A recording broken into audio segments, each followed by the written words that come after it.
I was Ted Bundy's little brother.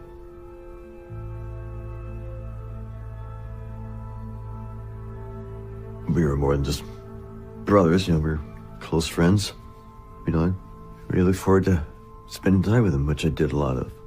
Spend weekends with him, and summer vacations from school, I'd go live with him for most of the summer vacation. He was living in Seattle, and he'd have me come up there, spend the weekend, a couple of times a month.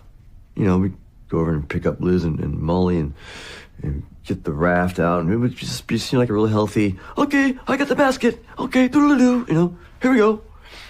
Like the Wally and the Beaver, that's an analogy some people won't understand, but we're really close. You loved him. I did love him. Ted just adored Richard.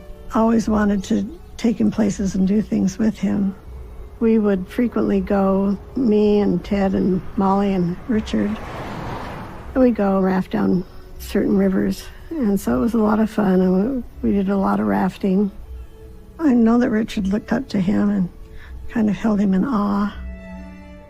The kind of thing a boy of 12 years old just automatically thinks, like, oh, hey, that person's really awesome and got it together. I'm going to follow what they say. It's like, you can do no wrong. So, yeah.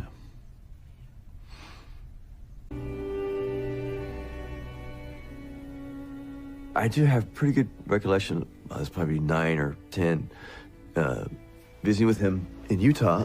He was going to law school, and he had sent me home early. I was really upset with him because it was out of the blue. Said in a way that, like, I just got something really important to do, things are really tough right now. And so I dropped it, I figured, well, it didn't matter what it was. It just upset me that, shoot, man, I was having a good time here with you, I remember when we were at the airport waiting to get on the plane, we were standing by ourselves over by a window, and I looked over at him, and he had this look on his face. He was looking one direction, and I was looking at his profile inside of him, and I don't think he saw me looking at him because I could see this look on his face that he was horrified and disgusted about something. There was never any time that he'd ever changed plans on me like that, so extremely. I think that he felt his urges coming on, knew he was about to go murder somebody, and he had enough responsible attitude to get me out of the picture, so I wouldn't be, involved with it.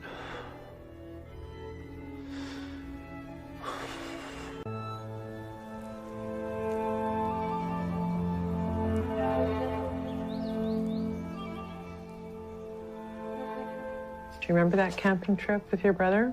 Well, there's several camping trips like that. I looked to be about 9 or 10, maybe 8, right? On one hand, I'm curious about where it is, and I must admit, right now thinking about it, seeing this, on the other hand, I could care less. Kind of sucks to have to say it, but I really wouldn't want this picture. There's no joy in it. Absolutely none. There was then, but not now. He could do a million of these, but it doesn't outweigh one, just one of the victims, One of those people, it only takes one person that he killed to make it all just go to shit,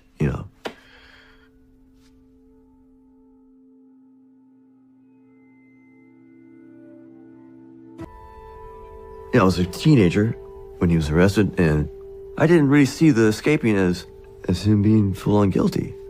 Because, he knew I was a kid. I was just being stupid and naive, I was thinking, like the fugitive story. Richard Kimball ran away to find the real killer. Probably what I was thinking. And at the same time, a part of me was just blocking it out going, dude, whatever it is, you can't do nothing about it. Don't let it ruin your life. There's a part of me trying to protect myself from all the pain by just saying, man, just go outside and ride your skateboard. Fuck him.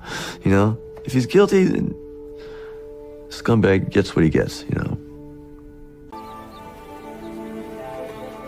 Come on into my abode, my home.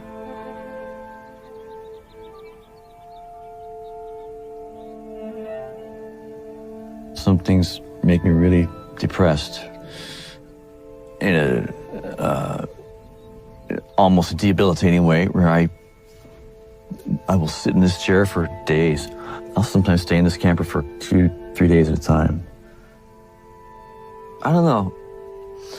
I'm not really afraid of not having a normal life. I've gotten used to life being kind of a bit of a, you have to kind of jimmy rig your way through life sometimes. I don't recommend it to everyone to live your life precariously, but if I know I have enough to keep shelter and food for my cat and I, that's most important.